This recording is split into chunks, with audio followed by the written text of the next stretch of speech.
28장 9절부터 20절까지의 말씀을 저희들 함께 한 목소리로 같이 봉독하시겠습니다. 예수께서 그들을 만나 이르시되 평안하냐 하시거늘 제자들이 나아가 그 발을 붙잡고 경배하니 이에 예수께서 이르시되 무서워하지 말라. 가서 내 형제들에게 갈릴리로 가라 하라. 거기서 나를 보리라 하시니라. 여자들이 갈 때 경비병중 몇이 성에 들어가 모든 된 일을 대제사장들에게 알리니 그들이 장로들과 함께 모여 의논하고 군인들에게 돈을 많이 주며 이르되 너희는 말하기를 그의 제자들이 밤에 와서 우리가 잘 때 그를 도둑질하여 갔다 하라. 만일 이 말이 총독에게 들리면 우리가 권하여 너희로 근심하지 않게 하리라 하니 군인들이 돈을 받고 가르친 대로 하였으니 이 말이 오늘날까지 유대인 가운데 두루 퍼지니라. 11 제자가 갈릴리에 가서 예수께서 지시하신 산에 이르러 예수를 배웠고 경배하나 아직도 의심하는 사람들이 있더라. 예수께서 나와 말씀하여 이르시되 하늘과 땅의 모든 권세를 내게 주셨으니 그러므로 너희는 가서 모든 민족을 제자로 삼아 아버지와 아들과 성령의 이름으로 세례를 베풀고 내가 너희에게 분부한 모든 것을 가르쳐 지키게 하라. 볼지어다 내가 세상 끝날까지 너희와 항상 함께 있으리라 하시니라. 기도하시겠습니다. 하나님, 저희들 마태복음을 함께 묵상하고 또 상고하면서 부활하신 주님이 이제 영원히 세상 끝날까지 우리와 함께 하시며 우리에게 하나님과의 새로운 관계, 정체성 그리고 놀라운 사명을 주셨음을 굳게 붙들게 하여 주시옵소서. 우리들의 삶이 하나님께서 가장 귀하게 여기시고 가장 기뻐하시며 갈망하시는 바에 헌신되게 하시고 또 이 교회가 연약하여지지 아니하고 다시금 부흥하며 흥왕하고 새로워져서 주님의 선하신 뜻을 능히 이루어드리는 당신의 교회가 되게 하여 주시옵소서. 모든 말씀 예수님의 이름으로 기도드립니다. 아멘. 오늘 저희는 마태복음의 결론격에 해당되는 이제 28장을 오늘 같이 살펴보도록 하겠습니다. 우리가 사물을 바라보는 데에는 몇 가지의 관점들이 존재합니다. 그래서 통찰력이라는 것이 먼저 있죠. 통찰력. 그래서 통찰력이라는 것은 그 내면에 있는 그 안에 숨겨져 있는 본질을 상호 관계를 꿰뚫어 볼 수 있는 능력이 통찰력입니다. 그 다음에 프로스펙트라는 것은 미래를 전망하는 것이죠. 현재가 앞으로 어떻게 진행되어 나갈 것인가, 앞으로 어떤 국면이 펼쳐질 것인가를 미리 보는 것을 프로스펙트라고 합니다. 그 다음에 레트로스펙트라고 하는 것은 회고하고 전망하는 것이죠. 과거를 잘 해석해서 거기에서 지혜와 또 교훈을 발견하는 능력. 이 회상을 할 줄 모르는 사람은 자기의 삶을 돌아보기가 어렵습니다. 그 다음에 foresight라는 것이 있는데 이것은 이제 좋은 의미에서 선견지명이죠. 내가 미래를 이제 예견해 볼 수 있는 그런 능력입니다. 그 다음에 hindsight, 이것은 뒤늦게 모든 일이 이루어지고 난 다음에 그것을 알아차리고 이제 거기에서 무언가를 발견하는 능력입니다. 좀 부정적인 의미로는 소잃고 외양간 고치는 것, 이런 게 이제 hindsight죠. 그렇지만 우리가 가만히 생각해 보면 인간이라는 것이 아놀드 토인비 같은 사람 그런 이야기를 했거든요. 인간은 역사로부터 아무것도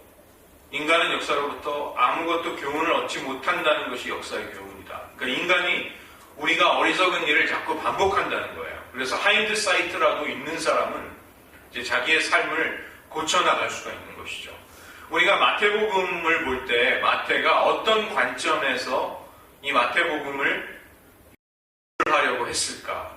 마태가 염두에 둔 것은 부활하신 예수님의 현현하심, 그분이 부활하신 주님이 우리와 함께 하신다는 그 진리에 감격해서 예수님의 탄생을 족보로부터 추적하고 그 다음에 예수님의 공생애를 또 깊이 연구하고 조사해서 그것으로 이제 마태복음을 쓴 것입니다. 예수님의 순환은 당연히 굉장히 강조되는 부분이고 그 다음에 이 마태가 결정적으로 우리에게 펼쳐 보이는 것은 그 부활하신 예수님이 이제 우리에게 허락하시는 은혜인 것이죠.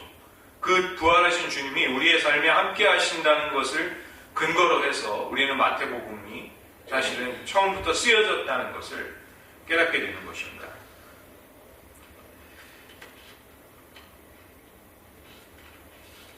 그 다음에 오늘은 부활하신 주님과의 만남이 말씀 속에 기록이 되어 있어요. 이 예수님의 부활을 첫 목격할 수 있었던 사람들은 여인들이었습니다. 예수님을 사랑해서 십자가를 지켰던, 예수님의 순환을 가슴 아파했던 그 여자들 가운데 부활의 첫 증인들이 나왔습니다. 그들이 부활하신 주님을 만나게 됐을 때 주님의 발을 붙잡고 경배했어요. 이것이 의미가 있는 것입니다. 부활이라는 것은 영혼만이 구원받는 것이 아닙니다. 몸은 이 땅에서 썩고 영혼만 하늘로 3층 천으로 올라가는 것이 부활이 아니에요. 그 다음에 소생하는 것, 한 번 죽었다가 다시 살아나지만 결국은 죽음을 이기지 못하고 다시 죽게 되는 것. 나사로라든가 예수님이 회당장의 딸을 살리신 사건, 그 사람들 다 죽었죠. 부활이라고는 하지 않습니다. 한 번 살았지만. 고린도전서 15장이 부활장이라는 별명이 붙어 있듯이 이제 부활에 대한 것을 사도 바울이 자세하게 말씀해주고 있습니다. 신자들의 소망인 이 부활이라는 것은 우리가 이 땅에 속한 질서에 지배당하는 썩어져가는 몸을 가지고 우리가 살고 있지만 부활은 그런 것이 아니라 하늘에 속한 새로운 몸을 받는 것입니다. 그래서 영원한 생명, 영원한 세계를 누릴 수 있는, 거기에 참여할 수 있는 새로운 종류의 아주 역동적인 삶으로 우리가 들어가게 되는 것이 부활이에요.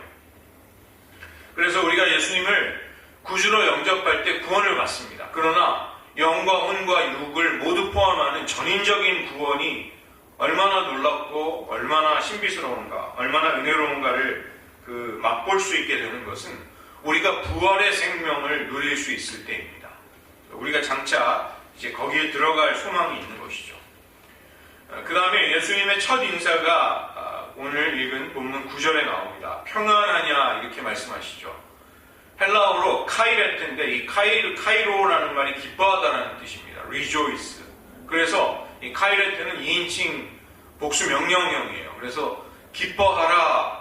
여기 지금 평안하냐 이렇게 안부를 묻는 것처럼 번역이 되어 있는데 놀랍게도 예수님은 부활하셔서 자신의 부활을 처음으로 목격하고 그 발을 붙잡고 경배하던 여자들에게 기뻐하라 카이레테 이렇게 말씀하셨어요. 기뻐하라. 존 파이퍼라는 미국 목사님이 이제 크리스천 헤도니즘, 기독교 쾌락주의라는 그 가르침으로 하나님을 기뻐하라, 그런 이제 평생 동안 그런 중심된 메시지를 전했던 침례교 목사님이신데 유명한 분이니까 여러분 다 아실 것입니다. 세상을 향해 가지신 하나님의 궁극적인 목적과 행복해지고자 하는 인간 영혼의 같은 깊은 필요, 갈망이라는 것은 사실은 동일하다, 하나다, 다르지 않다 이렇게 말하고 있습니다. 하나님은 인간 영혼을 위한 가장 큰 만족, 가장 큰 그 만족의 근원이 되시는 동시에 하나님 그분 자신도 우리가 그분으로 인해 만족할 때, 충족이 될 때 가장 영광스럽게 높임을 받으신다, 가장 기뻐하신다. 이것이 그 가르침의 핵심입니다. 그래서 우리가 하나님에게서 기쁨을 추구한다는 것은 그냥 어떤 선택적인 것, 내가 해도 되고 하지 않아도 되는 종류의 것이 아니라 이것은 기독교 신앙에 있어서 본질적이라는 것이 그분의 주장이에요. 근데 굉장한 타당성이 있습니다. 여러분 정말로 예수님을 만나고 하나님의 은혜와 구원을 발견하고 체험한 사람은 기쁨을 막을 수 있는 길이 없습니다. 그 기쁨이 인간의 내면에서부터 영혼에서 터져 나오게 됩니다. 우리가 하나님의 생명과 구원을 맛보고 그 은혜를 즐거워하고 하나님을 사랑할 수 있게 되는 데서 인간의 영혼은 기쁨이 나오는 것이죠. 그래서 기독교 쾌락주의란 그리스도인의 삶은 하나님에게서 기쁨을, 최대의 기쁨을 찾으려고 하는 것이다. 그러한 추구가, 영적인 추구가 되어야 한다. 이런 이야기를 합니다. 제가 최근에 그 남경필이라는 한국의 경기도 도지사도 지내고 국회의원도 지낸 사람이 그 간증 프로그램에 나왔는데 아들이 마약에 빠졌어요. 아들을 어렸을 때 유학을 보냈는데 미국에 그러니까 아마 마약을 접했겠죠. 그리고 한국에 돌아와서도 마약을 끊지 못하는 사람이 되었습니다. 여러분, 이 중독의 문제라는 것은 인간이 기쁨을 추구할 수밖에 없는 존재이기 때문에 그래요. 요즘 낮이 길어지고 날씨가 따뜻해지면서 노숙자들이 주중에 어마어마하게 몰려옵니다. 그들에게 약을 팔러 차를 타고 오는 딜러 같은 사람들이 있더라고요. 저는 깜짝 놀랐습니다.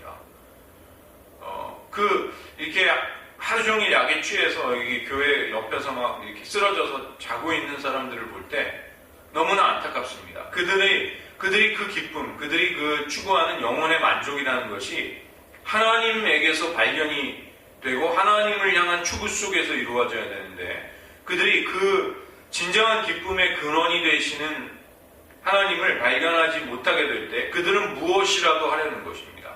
그러니까 지금 노숙자의 삶이 곤고하고 고단하니까 이 사람들이 약에 의존하게 되는 것 같아요.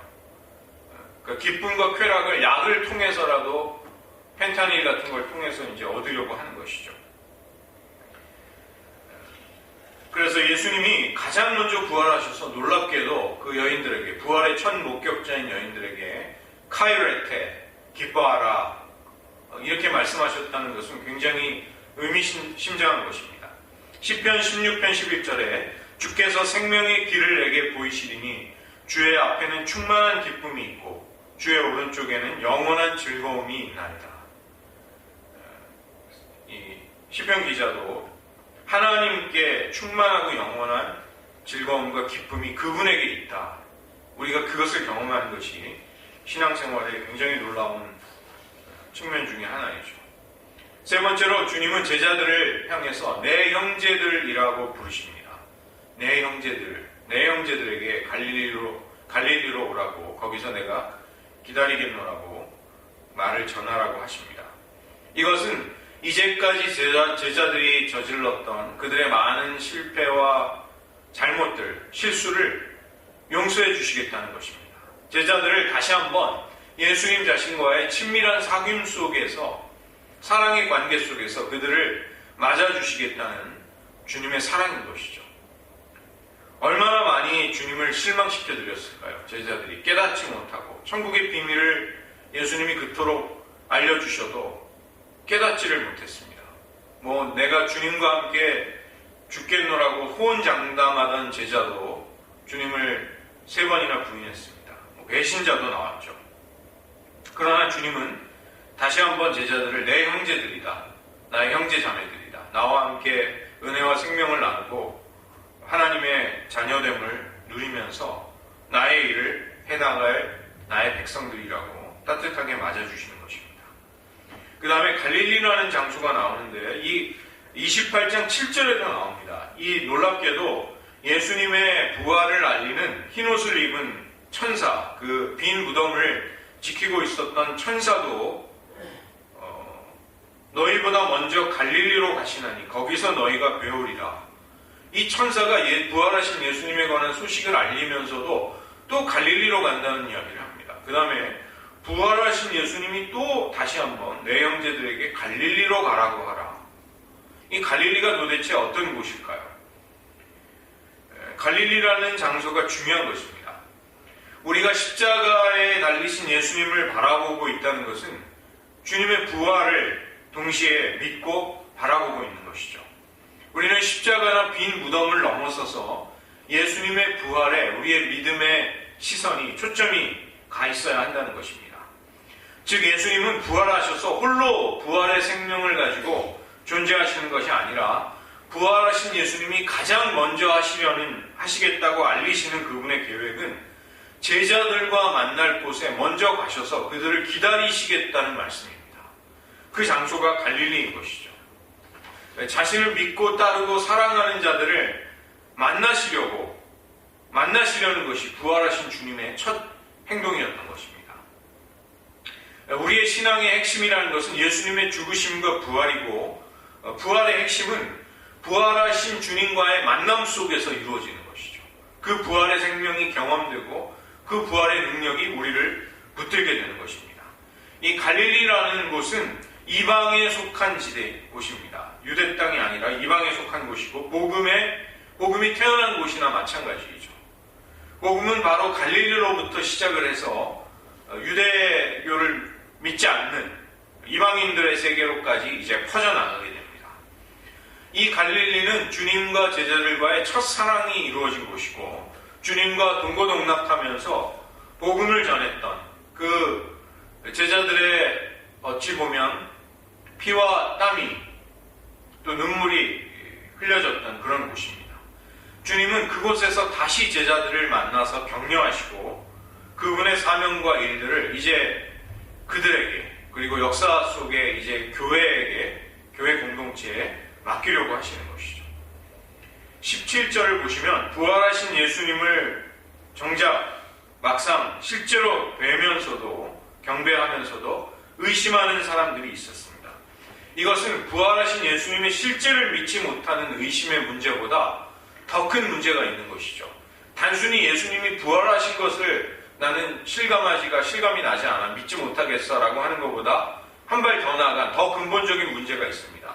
그것은 무엇이냐면 예수님의 부활이 진리이고 사실이라면 그 부활에 나의 삶을 온전히 전폭적으로 맡겨드리고 거기에 던질 수 있는 결단, 이 문제가 있는 것입니다. 근데 이것에 있어서 적어도 흔들리고 그런 전적인 결단, 투신하려고 주님의 부활에 내 모든 것을 걸겠다는 인생을 걸고자 하는 이 결단이 부족한 사람들이 예수님의 부활을 목격하는 사람들 중에도 있었다는 것입니다.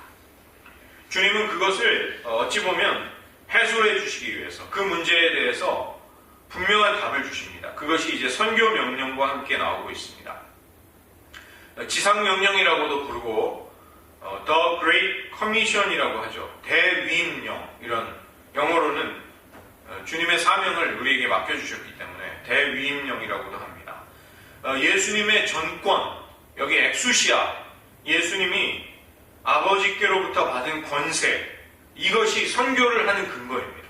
그리고 부활하신 주님을 만나서 우리가 주님을 사랑하며 따를 수 있는 근거가 그 능력의 근원이 어디에서 나오는가? 예수님의 권세에서부터 나옵니다. 만약에 예수님이 하늘과 땅의 권세를 가지시지 못한 분이라면 우리는 그분을 따르는데 머뭇머뭇거리고 어떤 확신의 근거도 가질 수 없는 것이죠. 그러나 예수님이 하늘과 땅의 권세를 가지신 분이고 선교가 그분의 명령이자 그분의 뜻이라면 우리는 거기에 순종할 수 있는 근거가, 확신이 거기에서 나오는 것입니다. 마태복음 7장 29절에서도 산상수훈을 가르치시는 예수님의 인상을 사람들이 볼 때 서기관들과 같지 않았다. 권세 있는 교훈이, 엑수시아가 예수님의 가르침 속에 담겨 있다는 것을 사람들은 이렇게 실감할 수가 있었습니다. 마태복음 9장에서도 중풍병자에게 죄사함을 선포하셨어요. 그래서 사람들은 깜짝 놀랐던 것이죠. 이것은 하나님만이 하실 수 있는 일인데 어떻게 이런 일을 하시는가? 이런 권능을, 이런 권세, 엑수시아죠. 이런 권세를 사람에게, 성육신하신 예수님에게 주신 하나님께 사람들이 영광을 돌렸습니다. 그냥 중풍병자가 병을 나은 것도 기적이지만 죄를 사하시는 권세가 인간을 통해 선포된다는 사실 앞에서 사람들은 너무나 경이로운, 단순히 병의 치유가 아니라 하나님의 아들의 권세를 거기서 경험했던 것이죠. 고난주간의 둘째 날, 우리가 사실 사순절을 고난주간에 살펴보았던 말씀이죠. 고난주간의 둘째 날 성전에서 대제사장들과 서기관들과 논쟁하실 때 예수님은 무슨 권세로 그런 일을 하시는지를 질문받았습니다. 그것에 대해서 세례 요한의 권세가 하나님께로부터냐 사람에게서냐 이렇게 반문하시면서 믿지 않는 그들에게 자신의 권세의 출처를 대답하지 않으셨죠. 그러나 대답을 하지 않으셨지만 사실은 이미 예수님의 모든 공생애 속에서 그분이 하신 일과 그분의 말씀은 곧 그분의 권세를 드러냈던 것입니다. 예수님이 어떠한 분이신지는 그냥 도덕적인 교사 혹은 사람들을 따뜻하게 사랑하는 박애주의자가 아니라 하나님의 권세가 그분의 사역 속에 드러났기 때문에 우리는 그분을 하나님의 아들이신 줄 깨닫게 되는 것이죠. 마태복음 11장 27절부터 30절도 아들로서의 권세를 말씀하십니다. 11장 27절에서 예수님은 이미 내 아버지께서 모든 것을 내게 주셨다 이렇게 말씀하십니다. 내 아버지께서 모든 것을 내게 주셨다. 아버지의 모든 권세가 아들에게 위임이 되고 아들에게 허락되었다, 맡겨졌다 이렇게 말씀하시는 것입니다. 그리고 이 예수님이 인자로서 가지시는 권세, 그것은 다니엘서 7장 13절과 14절의 권세인 것이죠. 인자 같은 이가 옛적부터 항상 계시니 하나님 앞으로 인도되었을 때 그 인자 같은 이에게 권세와 영광과 나라를 주게 됩니다. 그리고 그 권세는 소멸하지 않는 영원한 권세요. 그 인자의 나라는 멸망하지 않을 것이다. 그것이 인자에게 주어지는 권세인 것이죠. 예수님이 이제 그 하늘과 땅의 권세를 가지신 분으로서 선교를 명령하십니다. 우리에게 사명을 주시는 것이죠. 19절과 20절의 말씀을 보시면 여기 제자를 삼으라는 것이 주된 메시지입니다. 왜냐하면 헬라어로 보면 가면서가 분사로 되어 있어. ing 형태. 그 다음에 세례를 베풀면서 baptizing, 세례를 베풀면서 그 다음에 그들이 지킬 수 있도록 가르치면서. 그래서 세 개의 분사가 다 강조하는 것은 제자를 삼으라는 동사예요. 명령이에요. 가면서 제자를 삼으라. 세례를 베풀면서 제자를 삼으라. 가르치면서 제자를 삼으라. 그래서 주님이 우리에게 당부하시는 이 선교 명령의 핵심은 제자를 삼으라는 것입니다. 그리고 그것이 어떻게 이루어지는가? 항상 우리와 함께 하시는 예수님의 현존, 예수님의 임재, 그것이 이 선교 명령을 이루게 됩니다. 이미 예수님의 생애에 처음에 탄생 때 그분의 이름이 임마누엘이라는 것이 선포되었죠. 우리와 함께 계시는 하나님, 내가 항상 너희와 세상 끝날까지 함께 있으리라는 주님의 약속을 통해서 우리는 부활하신 주님을 만난 이 마태복음을 읽고 있는 제자들, 그 당시 예수님 당시의 신자들과 그리고 지금 우리들 역사 속의 교회가 이제 무엇을 향해 어떤 삶이 우리 앞에 펼쳐져 있는지를 깨닫게 되는 것입니다. 이 시간 저희들 말씀을 의지해서 두 가지 정도 기도하기를 원합니다. 먼저는 부활이 우리에게 놀라운 기쁨을 가져다 준다는 사실을 기억하셔야 합니다. 부활하신 주님이 부활의 첫 목격자가 된 여인들에게 하신 첫 인사가 기뻐하라였습니다. 카이레테, 기뻐하라, rejoice, be glad. 예수님의 부활은 우리에게 진정한 정체성과 그분과 맺은 새로운 관계를 주십니다. 배반하고 깨닫지 못하고 기도할 때 옆에서 잠들었던 제자들, 십자가로 가시는 주님을 뒤따르지 못한 채 도망쳐 흩어졌고 심지어 주님을 부인하기까지 한 제자들을 향해 주님은 내 형제들이라고 부르고 계십니다. 자신이 십자가에 달리시고 부활하신 장소 예루살렘으로 부르시는 것이 아니라 제자들과 동고동락하며 공생의 대부분을 보내셨던 갈릴리로 가셔서 그들을 기다리시고 그들을 맞아주시는 것입니다. 사실 우리가 신앙생활을 한다는 것도 마찬가지입니다. 우리는 다시 주님 앞에 용서받고 다시 영접을 받고 따뜻하게 맞아주시는 그 주님의 품으로 돌아가는 것이죠. 이 시간 저희들 기도하기 원하는 것은 주님이 이 부활을 통해 가져다 주신 기쁨이 우리 안에 넘치게 하여 주시옵소서. 내 형제들이여 내 자매들이라고 우리를 맞이하신 주님을 사랑으로 따를 수 있게 하여 주시옵소서. 부활이 우리에게 가져다 준 이 기쁨과 새로운 관계, 주님과의 친밀함으로 날마다 나아가게 도와주시옵소서. 한번 기도하시겠습니다. 하나님 아버지, 예수님의 부활을 통해 복음을 조명하며 우리에게 하나님의 은혜가 임하였는지 말씀하여 주옵소서. 하나님, 부활의 첫 목격자가 된 여인들에게 주는 기뻐하라고 말씀하셨습니다. 기쁨이 우리가 하나님을 추구하고 하나님을 갈망할 때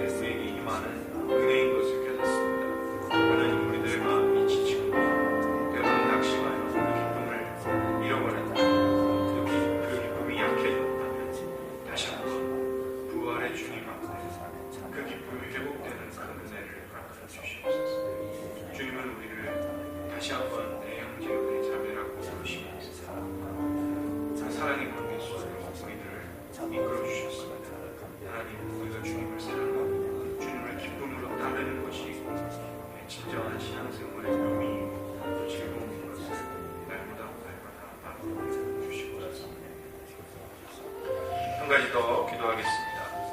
주님의 부활은 우리에게 새로운 사명을 주십니다. 하늘과 땅의 권세를 아버지께 받으신 주님, 그분은 세상 끝날까지 우리와 함께 하시겠다는 그분의 임재를 약속하고 계십니다. 임마누엘의 하나님, 예수님의 임재를 우리에게 가져오시는 성령님을 의지하며 나아갈 때 아버지의 사랑과 복음을 우리는 전할 수 있습니다. 모든 민족을 제자 삼으라는 주님의 뜻에 교회가 순종할 수 있게 됩니다. 주님, 우리가 우리의 힘으로는, 연약한 우리의 의지로는 주님의 뜻에, 명령에 순종하기 어렵지만 주님, 모든 하늘과 땅의 권세를 가지신 주님께서 우리에게 내리신 명령이요 당부이며 사명인 것을 깨달을 때, 또 주님의 임재가 우리와 함께하기에 우리는 이 선교 명령에, 귀하신 사명에 순종할 수 있습니다. 이것에 힘쓰게 하시고, 또 저희 교회도 힘이 닿는 대로 선교사님들을 돕는 선교를 구체적으로 실천할 수 있도록 주님 도와주시옵소서. 다시 한번 주님의 부활이 가져온 우리의 사명을 감당케 해달라고 기도하시겠습니다.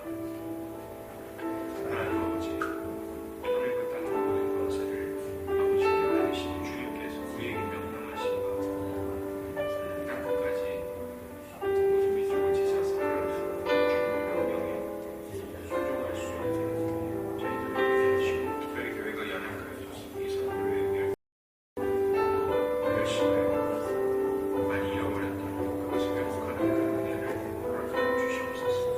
하나님, 우리 민족 한국교회, 하나님 이 선교의 아름다운 은혜를 주셨습니다.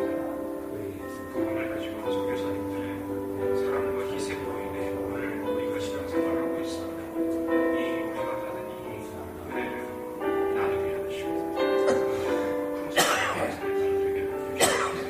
세상 끝날까지 우리와 함께 하시겠다는 주님의 임재의 약속을 붙들게 하시고, 매일 그것을 확인하며 성령님 의지해서 주님의 늘 우리와 동행하시고 우리에게 말씀하시고 우리에게 능력을 부으시는 삶을 살아가게 하여 주시옵소서. 기도하시겠습니다. 하나님 아버지, 저희들 마태복음을 함께 살펴보며 이 마태복음이야말로 처음부터 부활하신 주님의 임재와 현현을 출발점으로 해서 예수님의 탄생과 공생애를 거꾸로 살펴본 귀한 말씀이라는 것을 깨닫게 됩니다. 하나님, 이제 미래를 향해 어떻게 나아갈지를 우리에게 가져다주는 그 관점도 주님의 부활로 인해 우리에게 열린다는 것을 깨닫게 됩니다. 하나님, 주님의 부활이 우리에게 가져온 그 기쁨을 마음껏 누리는 성도가 되게 하여 주시옵소서. 주님의 부활을 통해 배신하고 실망시킨, 실수했던 제자들을 다시금 내 형제들이라고 불러주시며 첫사랑의 자리로 먼저 가셔서 그들을 따뜻하게 맞아주시는 주님의 품에 달려갔던 제자들처럼 우리들 역시 주님을 실망시켜드리고 범죄하였다 할지라도 다시금 사랑의 주님의 품으로 달려가 안겨 주님과의 그 사랑의 관계를 날마다 누리게 하여 주시옵소서. 무엇보다 부활하신 주님이 우리에게 부탁하신 이 선교의 사명을 감당하면서 주님이 오시는 그날까지 주님의 임재와 함께하심을, 동행을 통해서 우리들의 삶이 주님과 더불어 살아가는 아름다운 삶이 되게 하여 주시옵소서. 하나님, 이 교회가 연약해지지 아니하고 선교의 사명 다시 잘 감당하고 모든 하지 못했던 일들을 회복할 수 있는 은혜 베풀어 주시옵소서. 모든 말씀 예수님의 이름으로 기도드립니다. 아멘.